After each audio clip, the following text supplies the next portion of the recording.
house is burning, but we're still sitting in the glow. Phones charged, lights on, pretending we don't know. But the forest is silent, the river's running low, and the flame on our plates is the strongest fire we throw. Put out the fire, put out the fire. Echoes and rise, this is your hour. 7 boundaries broken, the earth pushed past the line. Climate, land, species, fresh water, chemicals, nutrients, oceans in decline. Not danger, disaster in real time. Put out the fire, ooh, put out the fire. Metafoodians rise, this is your power. And here in India, one truth stands the same.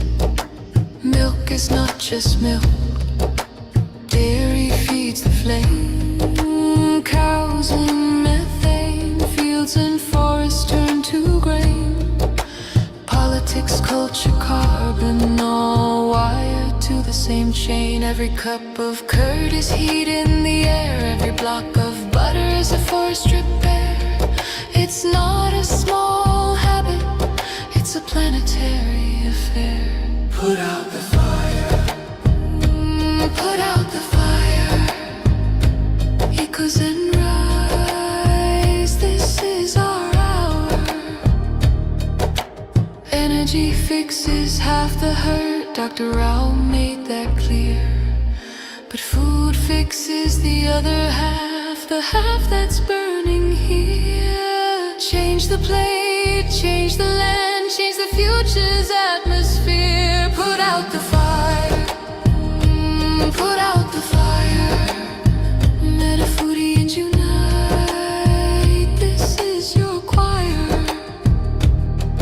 Every millet, every fruit, every sapseed, every bean is water on the wildfire of a world we've never seen. Every oil-free bite is a river turning clean. This is not perfection, it's direction. Not pressure, but protection. A week of choices can cool a generation. A company's courage can ignite a nation. Put out the fire, ooh, put out the fire. Echoes and rise, this is your hour. Metafoodians unite, Metafoodians ignite, sharing love in the metazone, lighting the path to a cooler home. Put out the fire, ooh, put out the fire. Together we rise, together we inspire.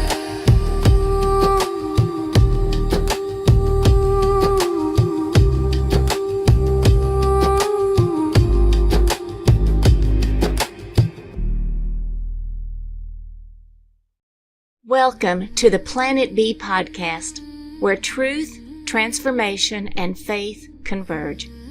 Join us as we flip the script on ecological despair, guided by Dr. Sailesh Rao's vision for a compassionate, rewilded vegan world.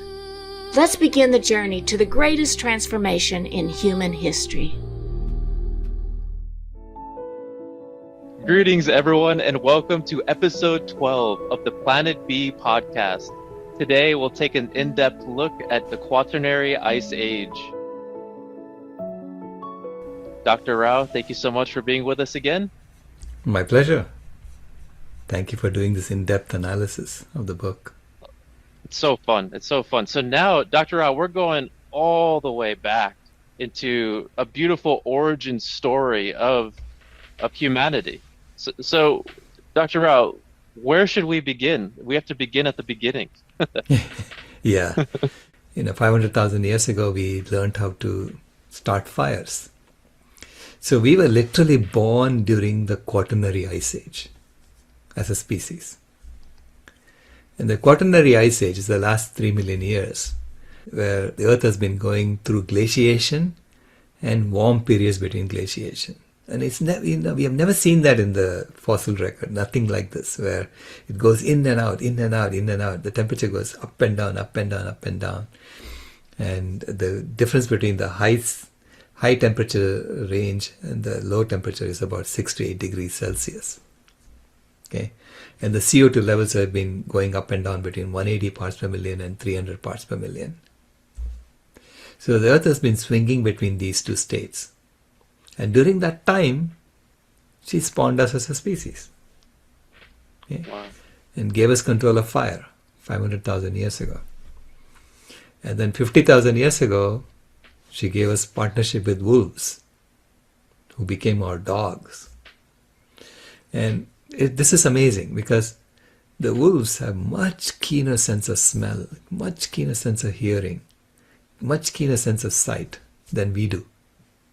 So they became our, extra eyes and extra ears and extra nose that allowed us to thrive.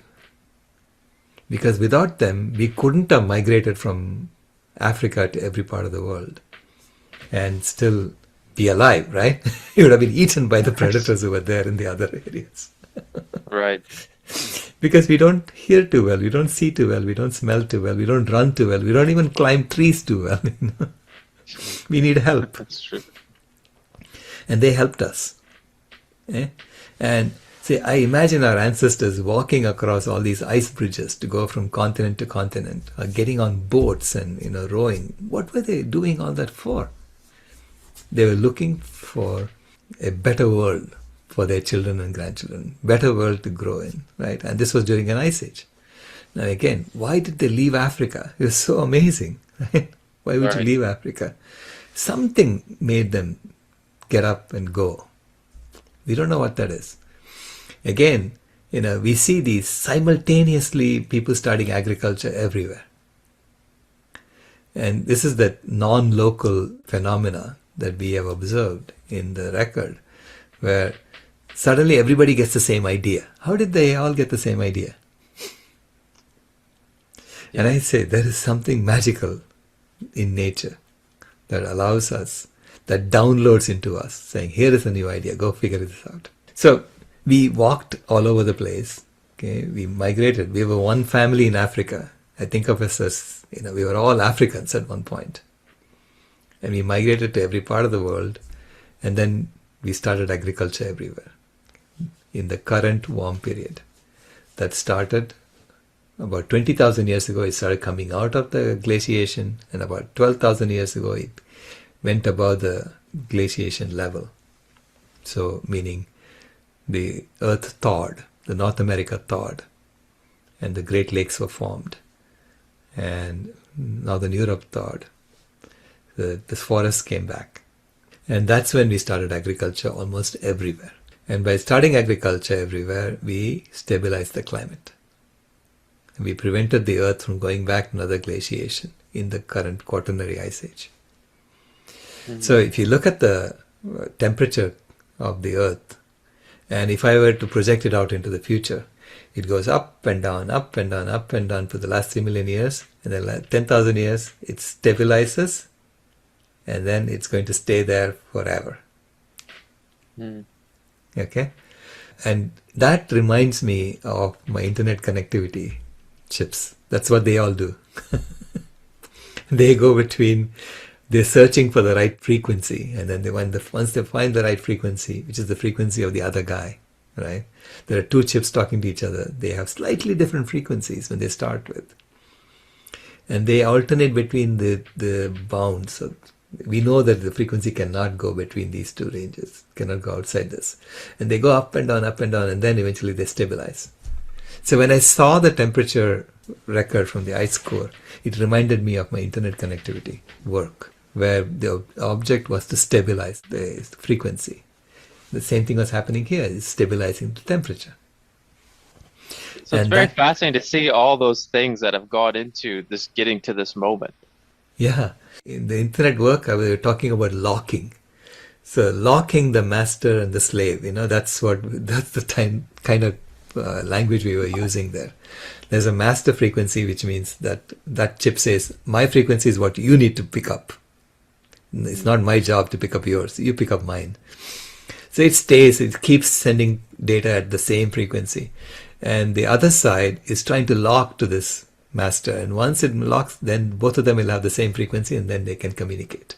That's how we did the design. And here we are locking onto nature. Mm. And we have to lock onto nature and stabilize and know who we are, and create a civilization that's in alignment with nature. And once we do that, everything stabilizes in the Quaternary Ice Age. And the Ice Age is literally over. So our species is now able to get the Earth out of an Ice Age and stabilize the temperature for the foreseeable future. And Jim Hansen actually said this. He said, the Earth will never go back to glaciation as long as humans are around. He said that once, and I said, aha, that's it, that's our role. The Earth will never go back to glaciation as long as we are around, as long as we are thriving on this planet. Because why would we let a mile of ice grow on top of Chicago? Wouldn't happen. It won't happen, right? We are going to figure out how to stabilize it and maintain it. And then, we'll be in alignment with nature. It's like we are tuned to nature now. In this chapter, you talk about, our thumbs. Why are our thumbs so important, do you believe, as humans? Yeah, the opposable thumbs allow us to manipulate materials. It allows us to develop technologies. Other creatures are not able to manipulate materials as well as we do. So it's like the outer world, right? We can manipulate and create tools better than anyone else. And we needed to do that initially just to protect ourselves. So imagine that, she gave us opposable thumbs, and then she took away our sense of smell, our sense of hearing, sense of sight, or basically we got self-selected. Because we know from the fossil record that we were down to a few hundred of us at one point in time. About 70 to 80,000 years ago, there were just a few hundred human beings. So that's what the genetic analysis is telling us. All 8 billion of us came from those few hundred, from 70 to 80,000 years ago. So those few hundred human beings, had very poor sense of smell, very poor sense of hearing, very poor sense of sight. And you say, how come they are the ones who survived and not the ones who had better sense of smell? Or maybe the others had even worse. I don't know. Okay, but because we have this poor sense of smell and sight and hearing, and we don't run too fast, we don't climb trees too well, we had to build weapons to protect ourselves. And we could do that with our opposable thumbs. We had to create sharp objects out of blunt objects. So all those weapons that we created, that's the beginning of technology. So technology to me is an outgrowth of defense mechanisms that humans had. And now that technology has to be deployed to stabilize the life support systems of the Earth. And we have all the technology we need now to do that. We have all the sensors and the temperature sensors, all the sensors for gases in the atmosphere, So we know we have all the things that we need in order to understand the environment that we are in. And we have to then figure out how to deploy the technology to stabilize it and maintain it. Maintain it on behalf of all life. Right? And that will end the Quaternary Ice Age. It's only if humans disappear that there is a potential that the Earth could go back to another ice age again and another glaciation again. There's a potential. I don't know if it will happen or not. Okay, it's possible that the Earth may become Venus if humans disappear. So between those two, we have this midpoint, mid place where humans are around and we are stabilizing the climate and we're maintaining it. And that's ideal for all life if we did that. It's It's really fascinating because Mother Nature, over could be millions of years, got us to this point by us spreading out, by the animals spreading out to where we are all over the earth, to then get us to that stable state. Like it's almost like billions of years have gone into where we are currently to go onto this planet B. Correct, yeah. And I imagine the Earth is figuring it out, saying, what do I need to do to stabilize this? Saying, okay, this particular species. Yeah. I even imagine, whose Earth? I think of the Earth as other life forms, right? Meaning, if you were to externalize humans and separate them out from Earth, even though I say we are a part of Earth, we've always been a part of Earth. The intelligence on the other side is really all the animals and the trees. Mm. And so they are figuring out how to use this species to stabilize the climate, right? So I'm even thinking of, working with a friend of mine to write a story like that, They are figuring out how to use this species to, to stabilize it. You think you're the boss? So anytime you think you're the boss, there's someone over you, right?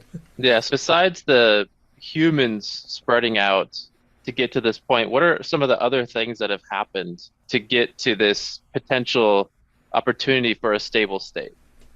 Humans migrating, and then the animals helping us, like the wolves becoming dogs.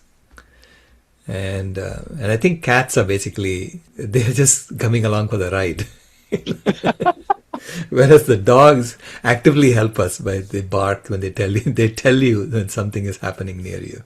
They warn you about danger and so on. And the other animals, they helped us with agriculture to begin with. Right? So all the domesticated animals that we used.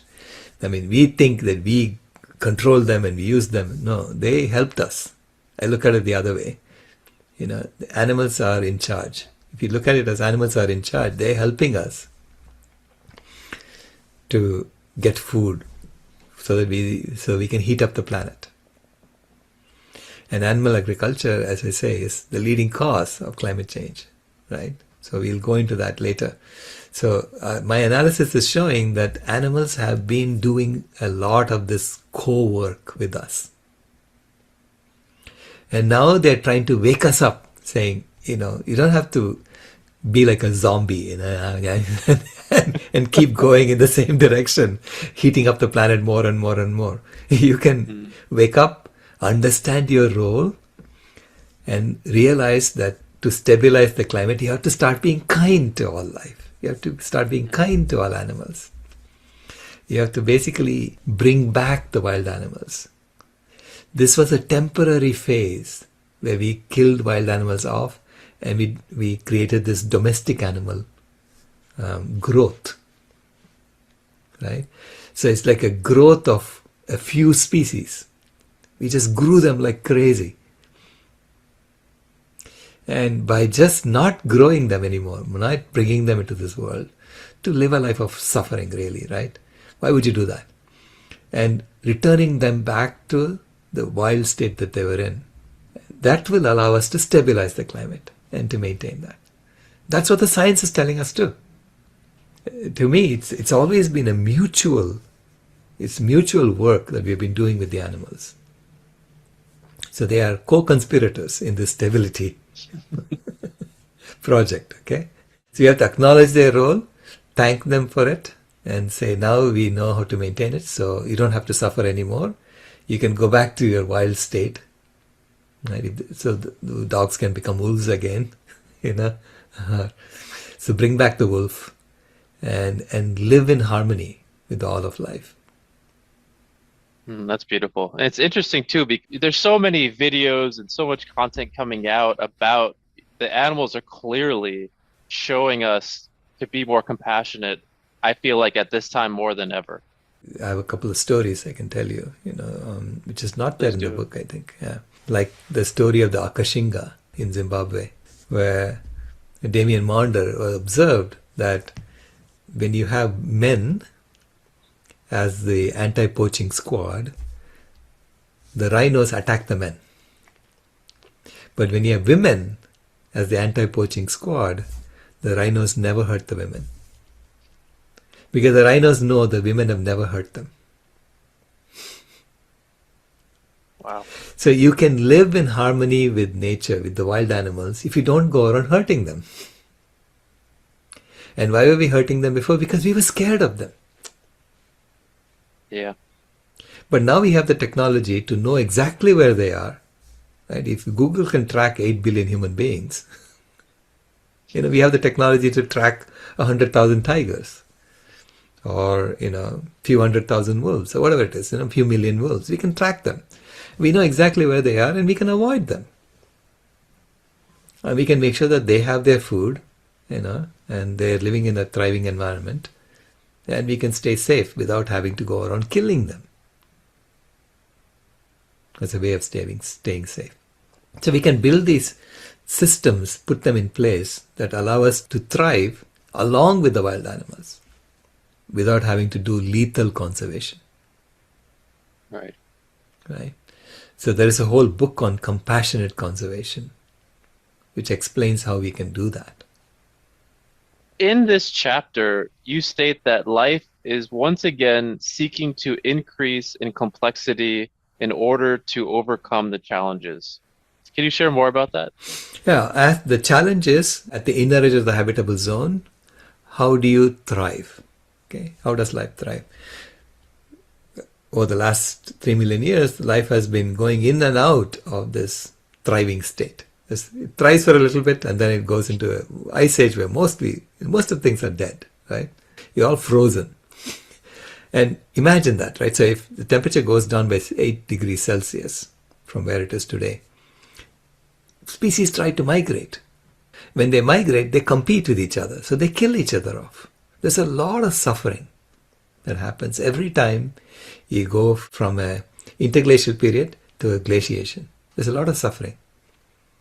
So we've gone through that suffering for hundreds of times, right, over the last 3 million years. And now Earth is saying, let's figure out a way in which you don't have to go through that anymore. So there's this temporary suffering that happened over the last 10,000 years, where animals were enslaved, humans were enslaved. We all went through this tremendous suffering. But in the process, we have built this technology that will allow us to stabilize the climate and reduce the suffering going forward for a long, long time. So I say life fundamentally tries to find a state in which suffering is minimized. All of life, when you look at it, that's the way it works. And to do that, it had to increase in complexity. And that complexity is what we brought with technology. So I'm trying to tell a story in which we belong exactly as we are. There is nothing wrong. There is no one to shame, no one to blame. We are who we are.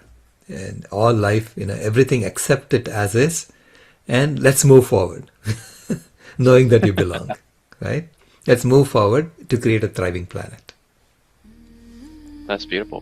And the next episode is how did we heat the climate? So we'll check that out on the next one. Thank you all so much for joining us and have a wonderful day. This has been a podcast from Planet B, where tradition incorporated the compassion upgrade. If you haven't moved here yet, we thank you for visiting.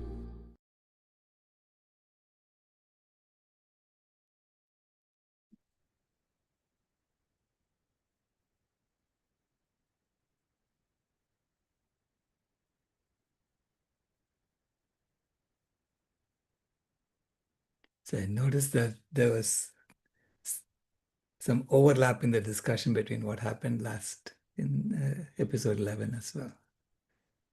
Yeah.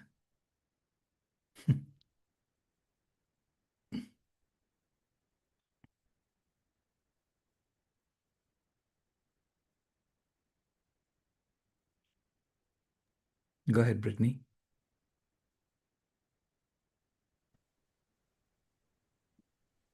Thinking about how if veganism is going to lead to less of a CO2 rise, should we, for Planet B, prepare for a cooler world, more ice, and all that than what we're having right now? Uh, well, um see, the cooler world happens not just because of CO2, but also because of the radiative forcing, right? And we have currently overwhelmed the natural variations. So I don't know if we will let it go back to the way it was. In fact, why should we? So we have control over that. That's what I mean. Yeah, but if the Earth cools, then ice would grow back, right? So we would kind of see at least the Ice Age prolong, and then probably, well, I probably wouldn't say increase because even if we go vegan, from what I saw, the CO2 still rises, temperature still rises, but I don't know, I'm not quite certain those would be accurate because we haven't really had a fully vegan world, so maybe Mhm. it would be negative, and there do you see it being negative and cooling by any chance in a vegan world, or I would don't, the Earth still heat? yeah, I don't see it going below the radiative forcing that was there in 200 years ago. Um, so maybe in stabilizing around 350 parts per million in CO2 or somewhere below that, and uh, stabilizing at around 1 watt per square meter or so, instead of the 3 watts per square meter that we are heating by at the moment. Well, then if the CO2 decreases, then I could imagine some global cooling. The thing is that when you go in a vegan direction, you don't need and as much land as when you have animal agriculture. So if there is ice that comes back, I mean, it might not be the same permafrost that we have, but if the ice comes back, then we wouldn't have to worry about it too much because most of the vegan foods are in the biodiverse regions of the equator, so I Mhm. don't see it as much of a worry, but I still think, and it'd be warmer there anyway, but I still feel like that the ice caps might get bigger if we go in a vegan direction for the world. Yeah, do you see that, or is it just me? Yeah, first of all, we need to get to that point. I'd rather we focus on getting to that point where that becomes a real worry. And by that time, we will know much more about what is going on, right? Jim Hansen said that as long as humans are around, there'll be no more glaciations. And he's basing that on the fact that we've already overheated it way beyond what way beyond what natural variations are. So we overwhelm the natural variations. Well, it's So good to prepare, just in case, right? But yeah, right, that's right. what I was thinking about it. We can get Allison's next.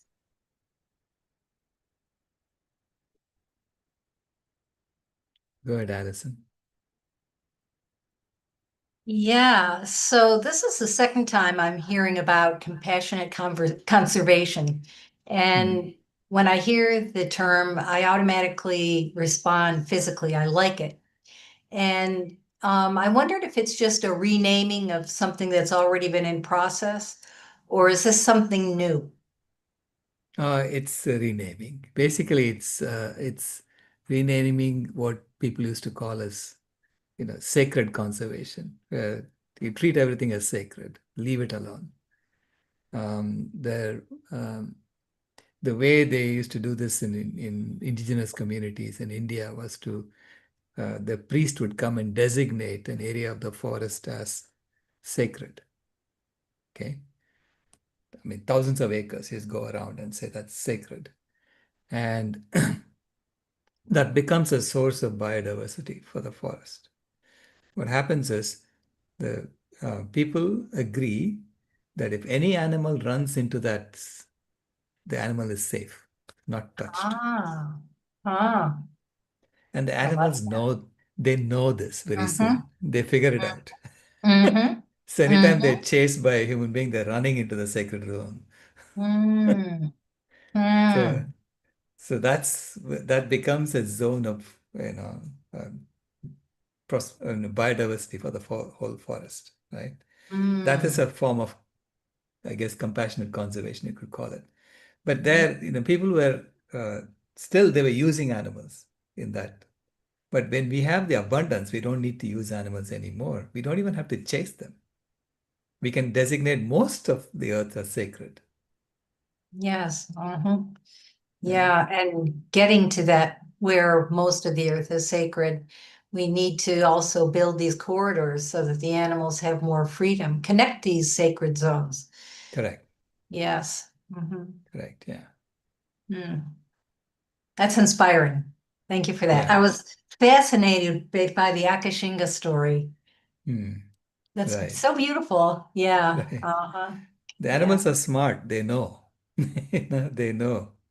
And so they don't, so they figure it out. Mm. Thank you. Yeah. Brown? Yeah, in meteorology, there was a lot of thinking about the hypothesis of the Earth as a living being, Mm. like the Mm-hmm. Gaia hypothesis. That fit in very well with what you're saying, I think, about the Right. role of women. But it's much more extended as you made it. It's beautiful. Yeah, Yeah, this is what excited me about the results I was seeing, that the patterns all begin to make sense, and the Gaia hypothesis becomes more and more of a validated hypothesis. yeah, Yeah, right? And you realize that there is so much more intelligence than we are giving credit for. yeah, Yeah. So I'm excited about writing this story where it's the animals are using us. yeah, yeah. Mm. Animals are farming humans, and they're figuring out how to get the humans to do the right thing. And is the earth guiding us also, I guess, the earth itself? Well, to me, the Oh, animals are, it's the earth really. It's really one single process, right? mm, yeah, And we are part of the earth. And so the animals guiding us, meaning it's telling the story of the larger intelligence, yeah. basically helping us along. Yeah. What I learned yesterday from you was also that the Milankovitch curves are also due to the earth, in a sense, Right, the wobbling of the earth and right. and the albedo, which I didn't realize. That so the earth needed the glaciations and those glaciations to test out what is the best zone to live in, or Could be. yeah, Could be.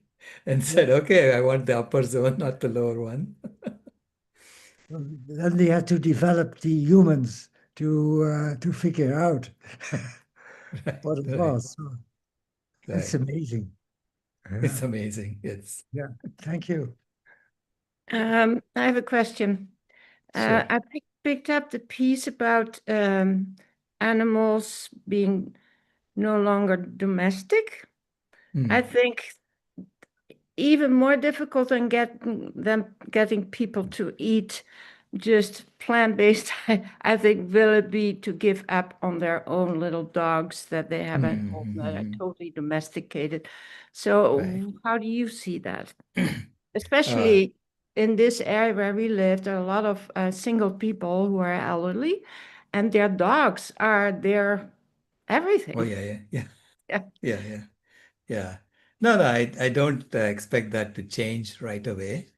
But Uh-huh. eventually you will see the way I look at, what happened to me. Initially we had two dogs. Mm-hmm. Then I didn't want to have dogs to um, basically support my emotional well-being, right? This is what they were doing. And said, I don't need them to do that, right? And then you begin to realize that you're aware of the wildlife around you, and then the wildlife are already connecting you with nature. You don't need a dog to connect you with nature anymore. Okay, so they've done their work already. Okay, once you begin to be in tune with wildlife, and wildlife has to come back. Okay, you cannot keep diminishing wildlife, right? So, uh, So that's so in it's competition? These two kinds of animals are in competition? no, we took the wild animals and we Yeah. domesticated them to be our companions. Mm-hmm. And initially, they were lending us their sense of smell, sight, hearing, and so on. And now we don't need that anymore. It's not about using them for some enhancement or sense enhancement for us, right? Mm-hmm. And so we can return them back to the wolves that they were, or bring the wolves back. But maybe the dogs also need us, Right now they do, yeah. the cats. So Yeah, the cats do. Yeah. Okay, yeah. thank But they you. were in their wild state at one point, right, before they did this joint project with us. Mm-hmm. Yeah, Yeah. thank you. Toby?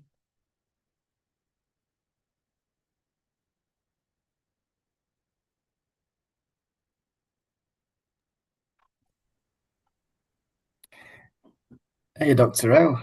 Yes. Um, yeah, I want to talk again about the Ice Age idea. Mhm. 'Cause I guess, would you say we're right in the middle of this great Ice Age that we're in? Right. Yeah. And we're also entering a glacial period as well, about Right. 5,000 years ago. And I want to understand, you talked about it last time, but a bit more about the like the wobbles of the Earth. This Mhm. because that's like something that is what the Earth does naturally. And you're saying it was reflecting the sunlight's reflecting off the ice and the Mhm. snow, and something with the CO2 as well. So we've surpassed the idea that it can actually get colder, Right. even though we're in like the peak of an ice age and a glaciation. But we're not in the middle yet of the glacial period. So I'm still wondering if you could explain a bit more about how it can't even get colder, even though these movements are happening. Yeah, the movements are happening, but the variations in the amount of sunlight that trigger the amplification is only on the order of 1 watt per square meter, right? Just a small change is enough to get amplified. So the way it gets amplified is through glaciation. So as the ice builds up, it reflects more sunlight, and that makes it cooler. So Mm, then the ice builds up more. So it keeps going until some point it stops. It cannot grow anymore. So that's when you have a 8 degree Celsius, 8 degrees Celsius less temperature worldwide. right. So the global average is 8 degrees Celsius less. And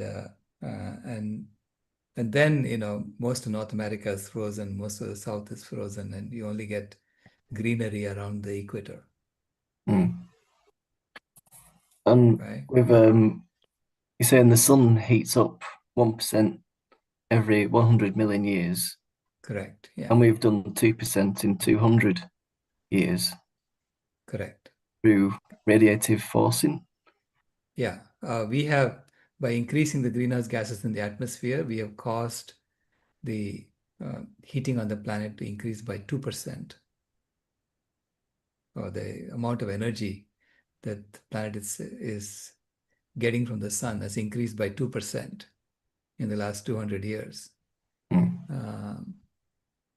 And normally the sun does that in 200 million years.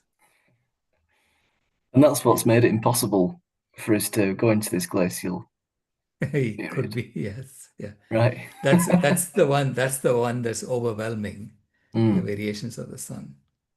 right. I think I understand it a bit better now. There's so many things to think about, the fact we're Yeah, getting closer to we're in the inner habitable zone of the sun, yeah. inner edge, the habitable zone Inner of the edge of the sun. habitable zone around the sun. It's also getting hotter at the same time, Right. and we're also creating heating gases, and so many things to think about, and it's hard to Right. understand. But yeah, that's Yeah, why the it's good the to. diagram you have behind you is from the IPCC fifth assessment report, Mm, and they were showing. So the blue bars represent the extent to which ice was found. So the latitude is on the right-hand side. So it says up to 33, 40 degrees latitude, the ice had come down. And previously it happened 300 million years ago. right, which Yeah, up here. right, yeah. Yeah, wow. And so And when you it, can, sorry.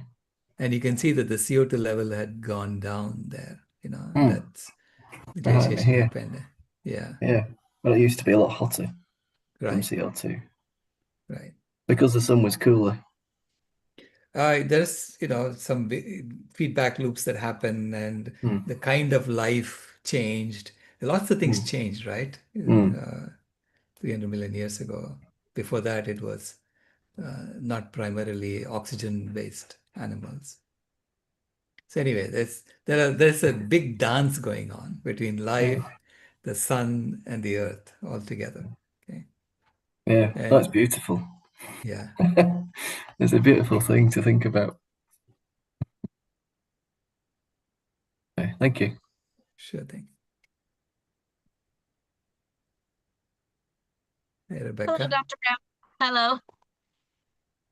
I'm thinking about the animals that you said are using us. And I know in a way, but Right. I think I've been thinking about the birds and all the animals that know when a tsunami is coming, and the birds that eat the French fries that are left on the ground. And I think if we would be better, we don't want to be using the animals. I mean, we don't want experimentation. We've done enough of that. Mhm. So I'm thinking we need to be better observers. Maybe they are just such observers of what's going on to live in their environment. And then I'm wondering, are you talking about maybe a bigger picture of how they're using us, or maybe it's the whole universe that's using us? Right. Yeah. One, It's how do you tell the story? Right. So we want to tell a story in which no one feels like we have been bad people or been good people.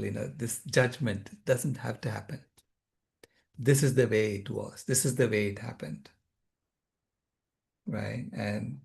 And so now we put everything on the table and say, how do we move forward?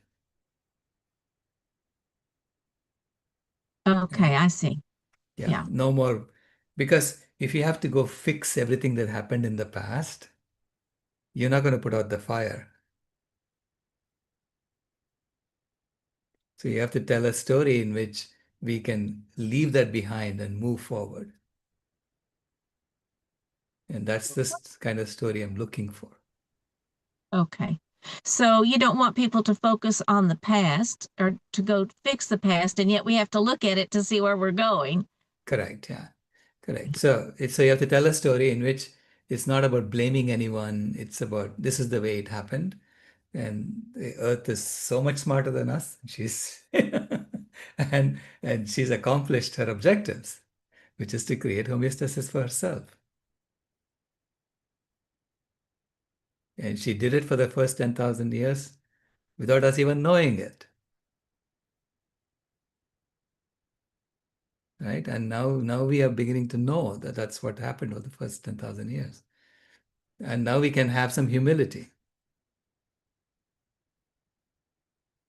Not to think that, we are the bosses of the planet and things like that. So we have to let go of that ego, right? Puncture that ego, come down to earth and start serving. Thank you. Yeah.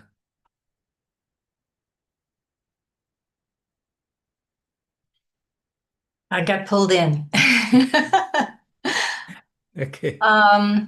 So the message about the Quaternary Age is, for me, miraculous, because when you talk about how humans moved out of the Ice Age and spread all over the world, and we don't know what caused us to do that.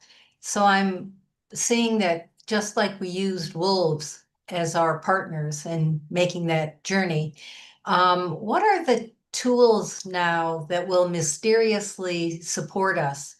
You said we have everything we need, and you talked a little bit about being able to monitor where the animals are, but what are some of the new tools that you see that we'll be able to put to use to to help us to get through this transition?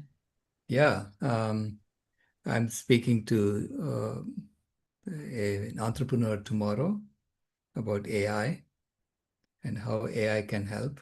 Because, like I was telling my colleagues that we have to completely change the curriculum for engineering education.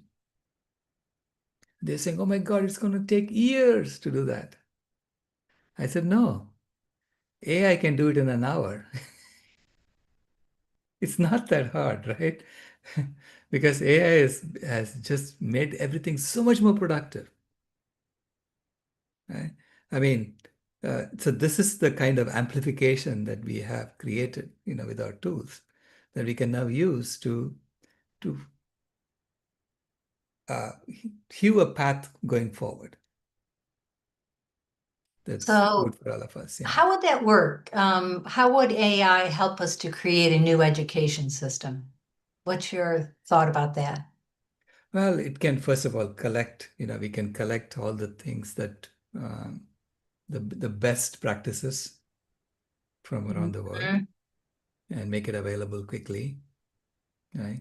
So AI think of it as a tool that can help you realize your desires, your wishes.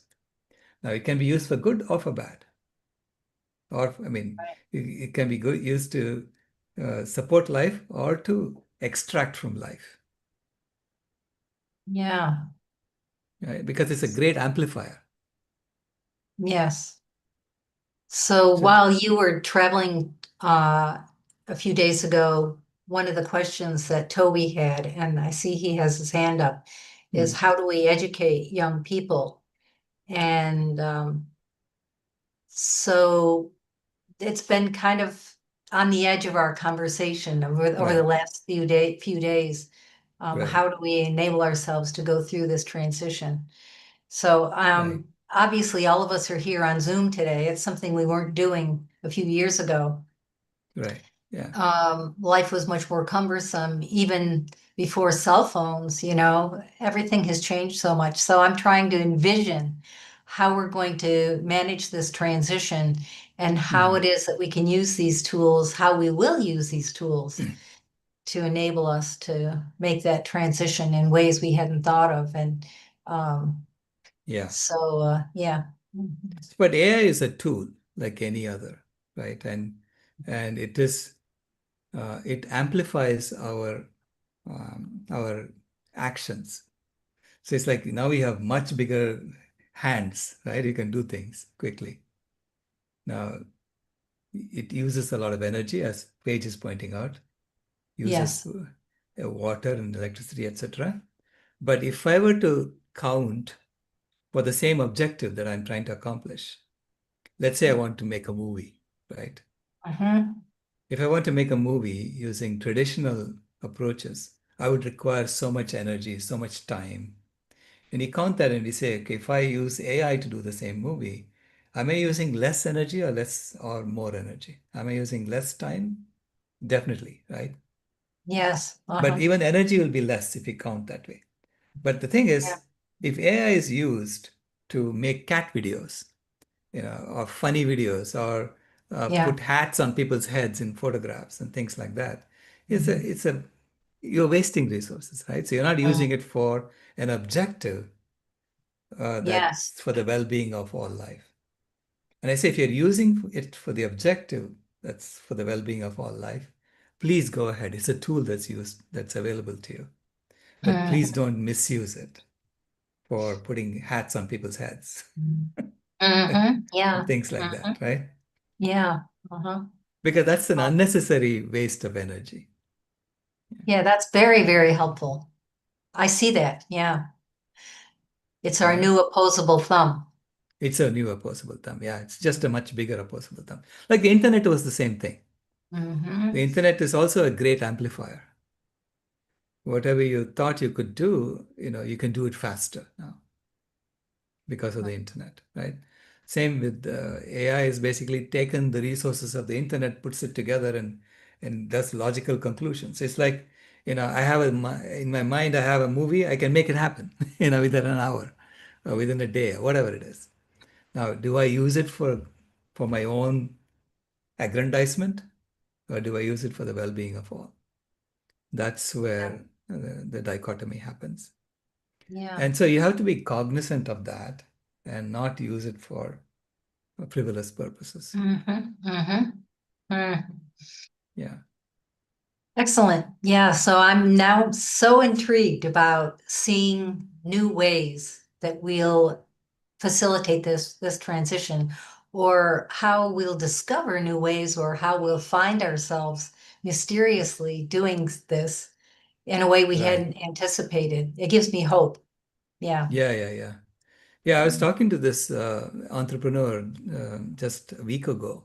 In fact, we had lunch before I left. And he said, the acceleration that's happening is incredible.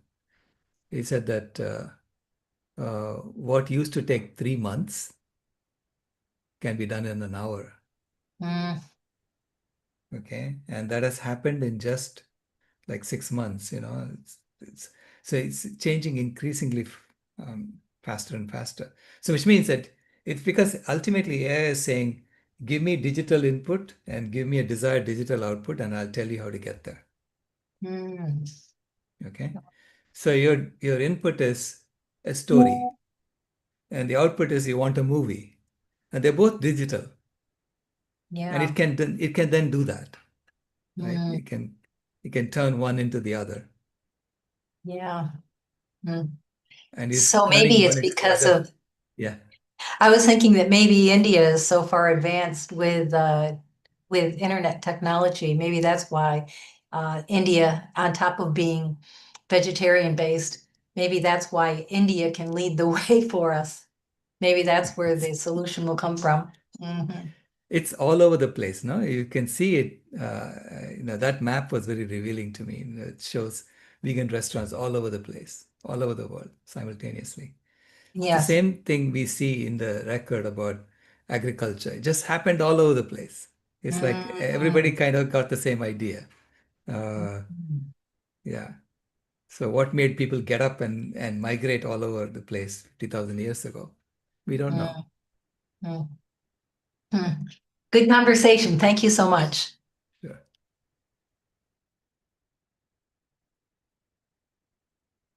Toby?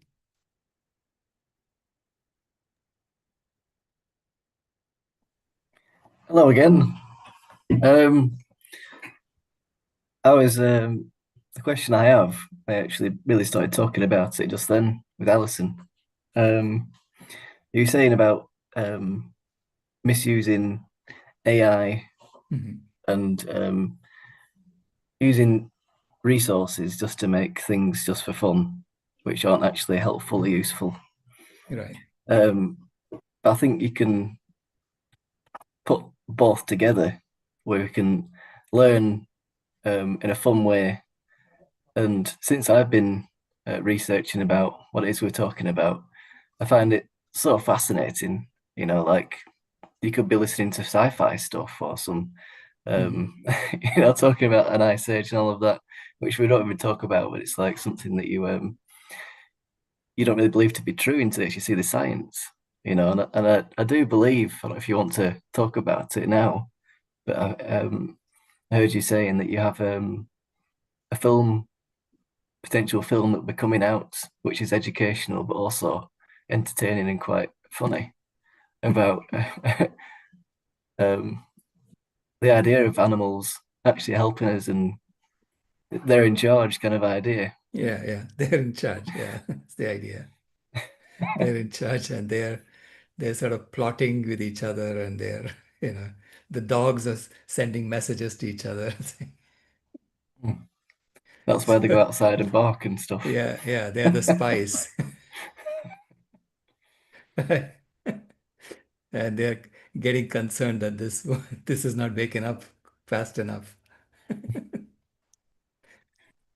Yeah. Do you have you started on that already? Do you have a release date for it? Or No.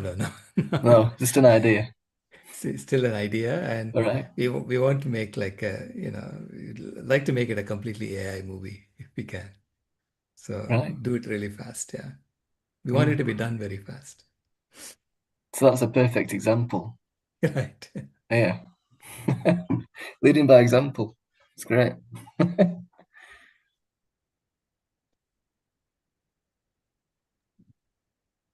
Thank you. Sure. Rebecca? Yes, considering how the meat and dairy industry has so well used advertising on, it milk does a body good, et cetera, et cetera. Mm. Unless we get some international guidelines on truth in advertising and AI, I expect they will use AI to do just the same thing. And Right. so, do you think we maybe need to beat them to it? I mean, maybe put all of our energy into advertising our AI or Mm. our view, because we already know things are being twisted and anything can be made of AI. So I mean, doesn't that kind of scare you a bit? Well, yeah, no, but it's also causing the younger generation to be very skeptical about everything they're seeing, right? They don't believe anything. And so you need to somehow cut through the clutter to reach them, to reach people. Because AI is now making, like, they can take your voice, take your face, and make you say anything. So you don't know which is true, which is not true, right? And that's the kind of fakery that's going on. Right.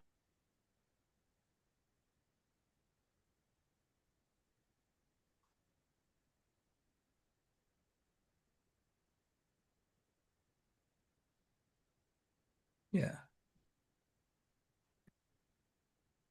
Are you frozen? I think she's frozen. Oh, she is.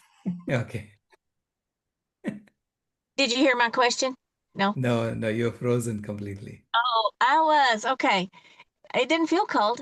Uh, so what about this truth in advertising thing where we, go ahead and start promoting laws in truth in advertising, and especially with AI?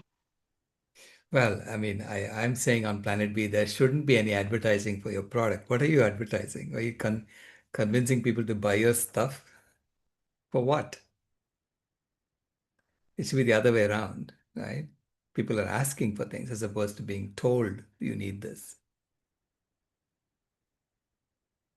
Okay, Yeah, thank you. yeah, we need to flip everything around.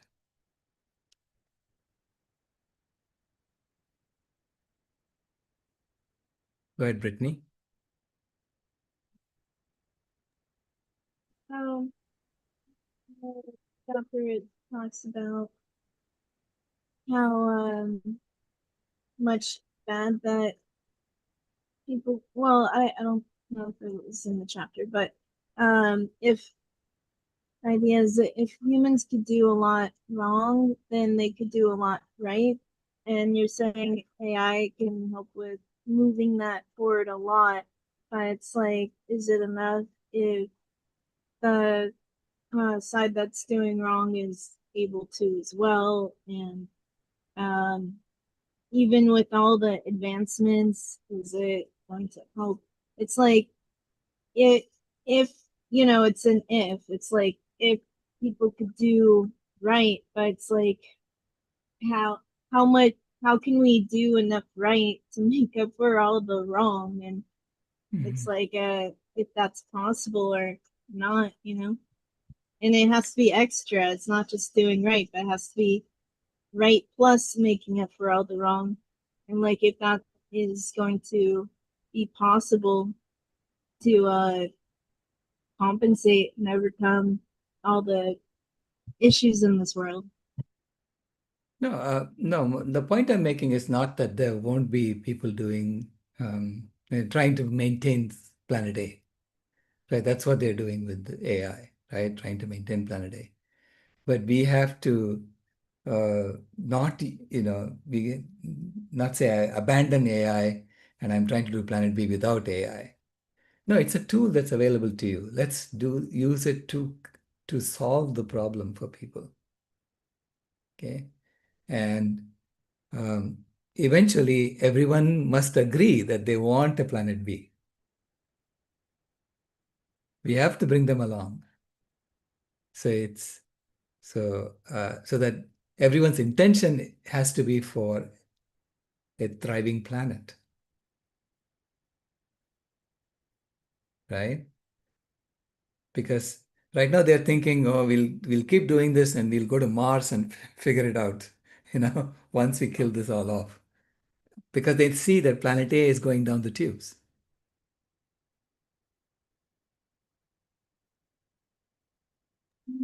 So I'm saying focus on the solution, focus on using every tool that's available to you to build the solution. And make it clear to everybody that you're trying to solve the problem for everyone, not just for yourself.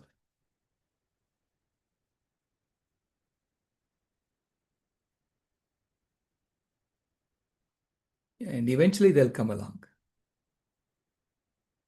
Okay, everyone will come along.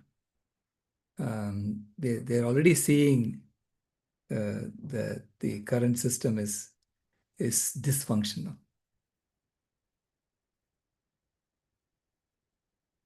So we don't have to do much about that. We don't have to even advertise. It's already happening. They're saying it's dysfunctional. Now we want them to get to the point where they're looking for a solution. They're looking for a solution that's valid.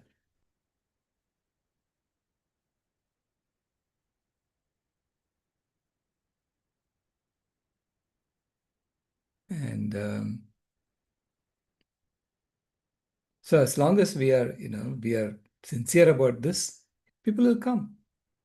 I'm absolutely sure of that. I have total faith in humanity.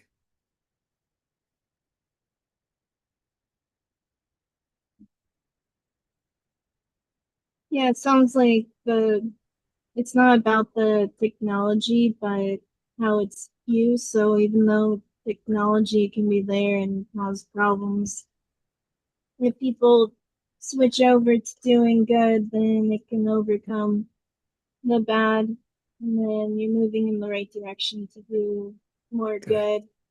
Correct. I kind of want to know more about the whole curriculum you're building and the difficulties of it, but I know that it's way past this live stream, but I hope to hear about it more one day because it sounds like it seems like a lot of people are building curriculums these days. It's like for veganism because the whole education system. Well, education is where it just starts. Right. So it's about veganism's a philosophy, so it's a mindset. So you need to, but it's like you can't just tell someone go vegan. You'd have to explain how. So I don't know. It to me, it's like well, we have these tools. I don't really feel like AI is advanced enough to really tackle the bigger projects, but I only use the free version of AI, so maybe it can. I think also it's like I don't think I could keep up with the pace of the AI, so I feel like even if the AI could handle it, it's like can we? So a lot Yeah. to it, but yeah, that's why I worry. Can we get it all done in time? Can we make up for because veganism was just developed in the 1940s, but the amount of carnism has been happening for millions of years. It's like, how do you make up for millions of years of losses in decades? And so I think that's where everything's at. But the difference is we have technology that wasn't around millions of years ago. So we can take a faster pace that can uh, be the equivalent of maybe a million years of progress in a very short time. Like, as you say, maybe, you could do months or years of work. And so maybe in the future, it might get to the point where it could be a lot faster. I think what you're talking about, if we get to that point, is the imagination age, because I feel like in the imagination age is where you could finally live out Planet B. It's like uh, you're living in it. You don't have to work on creating it or anything like that, which is what we've been spending a lot of time on.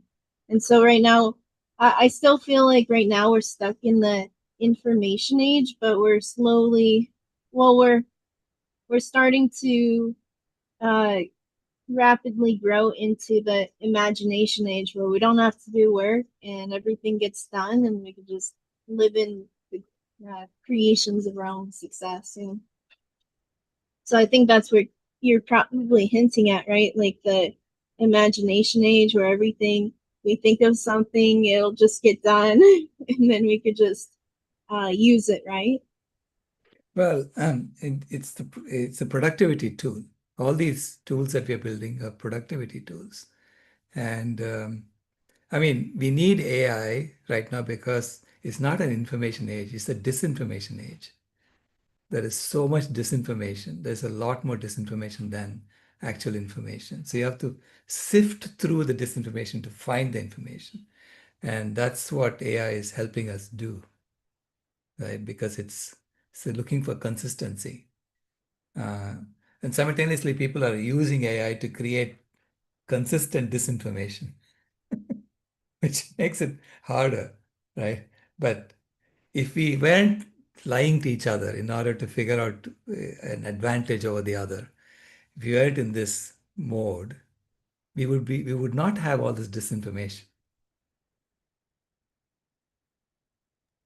I don't know And about that because I would say of anyone, I probably work on the most like information filtering to create the sources of information, the references to work off of.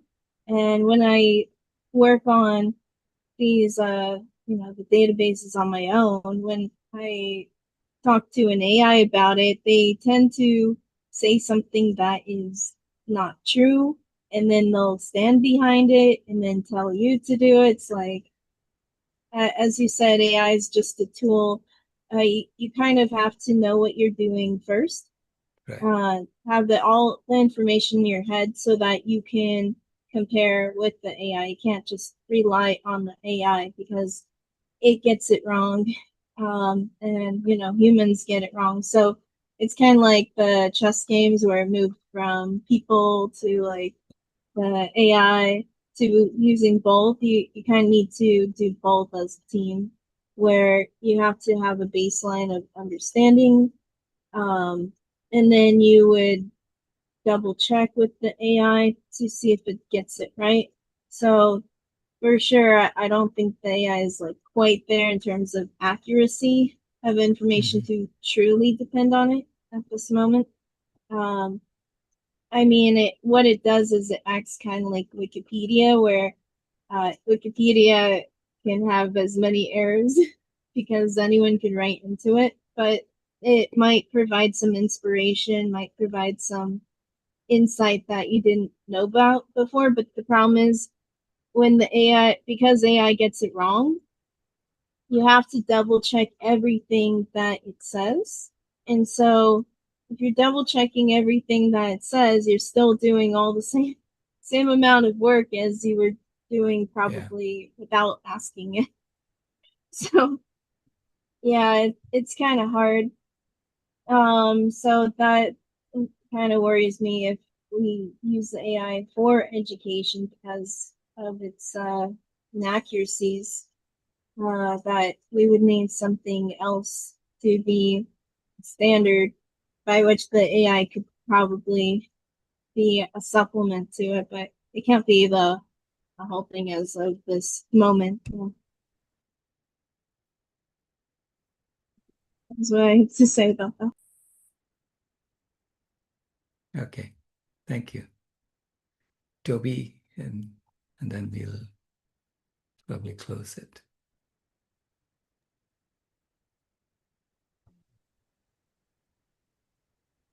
Again, this is a question from my mum who's watching on YouTube, Claire. She's asking if you've considered making a children's movie to spread this message. Yes, we have this animation with Viga the cow. We saw a bit of that in there, and so we made a couple of those in the last 4 or 5 years to reach children and to reach children of all ages, really, because it's a fun character telling the story. Yeah, we want to do more of that, and again using AI as a tool to create more such content. Because initially we did it with artists doing it, and it's very expensive.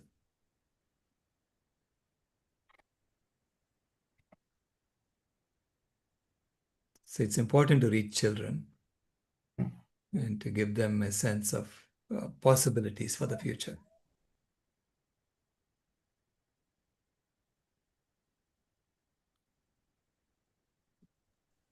Yeah, there's a comment Sorry. from Rebecca in the chat that there's also vegan Ivan video. Yeah, that's a good one. Vegan Evans video. Yeah. There's Vegan Evans video where it's a 5-minute video, I think. It talks about the impact of animal agriculture on the environment. Yeah. I think Amit actually has the 1 minute Vig the Cow video. Yeah, I put it on my playlist now. I'm going to play. Okay, go ahead. Go ahead and play it. Then we can stop. And so we'll repeat the same thing this evening. And also tomorrow, please join us for episode 14.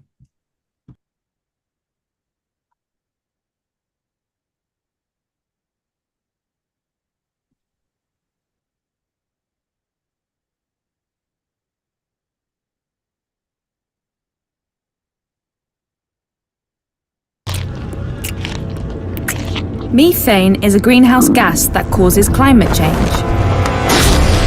So much is being emitted that life on Earth is collapsing. Know where most of it comes from? Me.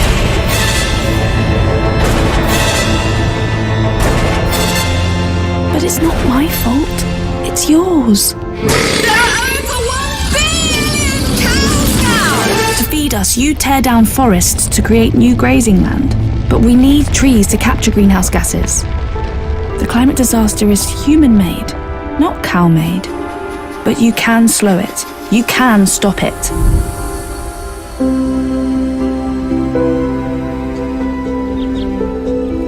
You must stop eating meat. Me too. A plant-based diet is good for all us animals and the climate. You can make a difference. Transform to a plant-based diet.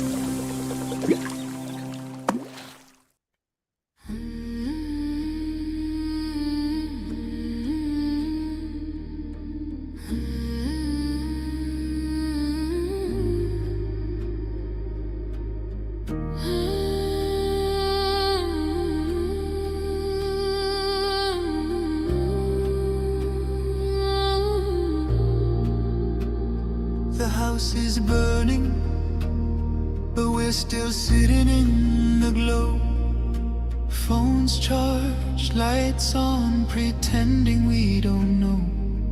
But the forest is silent, the river's running low, and the flame on our plates is the strongest fire we throw. Put out the fire, put out the fire. Echoes and rise, this is your hour.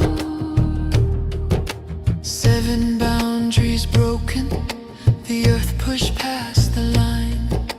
Climate, land, species, fresh water, chemicals, nutrients, oceans in decline. Not danger, disaster in real time. Put out the fire, ooh, put out the fire.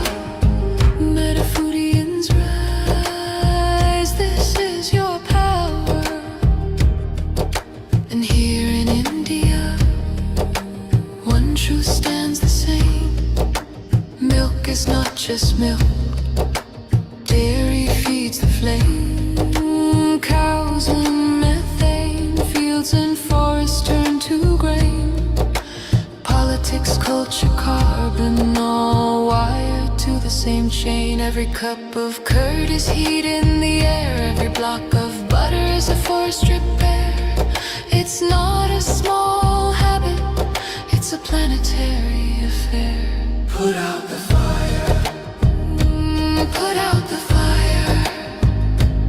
Echoes and rise, this is our hour.